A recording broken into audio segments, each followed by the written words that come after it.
Okay, so the Black Label Peanut, to me, the Black Label Peanut really fishes a lot like basically a flat profile, small square bill when I compare it to the way it fishes. It comes through wood cover really well.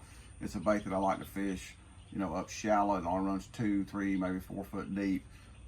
It's a bait that I normally throw on somewhere between 12 to maybe 15 or even say a 17-pound test fluorocarbon line, depending on what brand you're using.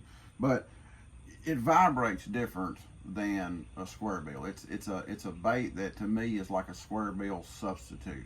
And when I like this bait as a substitute over a square bill is a lot of times when you have water that is maybe a little bit too clear, or you have smaller bait fish, you need a smaller profile, or if you're fishing in water that just contains a tremendous amount of pressure. There's a lot of anglers using this body of water, so you need a bait that maybe vibrates a little bit different. And the peanut's not just for, wood cover. I've caught a lot of fish on the peanut fishing shallow rock with it, and even fishing nothing, like in the fall of the year, like, it's Labor Day this weekend. In the fall of the year, like this next couple of months are coming up, when those shad migrate to the back of those creeks and they're just on those big dirt flats, a peanut is a great choice for that.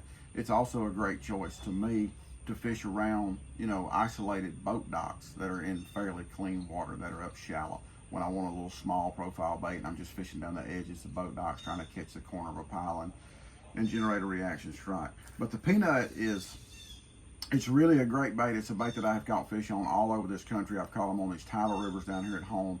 I've caught them on the upper Mississippi River all the way up in Wisconsin. I've caught them in New York. I've caught them all up the East Coast on the tidal rivers over there. If you fish shallow water at all, which at some point in time pretty much all of us do, the peanut is a bait that you should give a try. And it's not just limited to the fall of the year. I know I mentioned that it's a bait that I like to use a lot in the fall, but it's a bait that I'll use, really if the conditions are right at any time of the year. But that's the peanut. It's a small little profile, great little fish catching machine.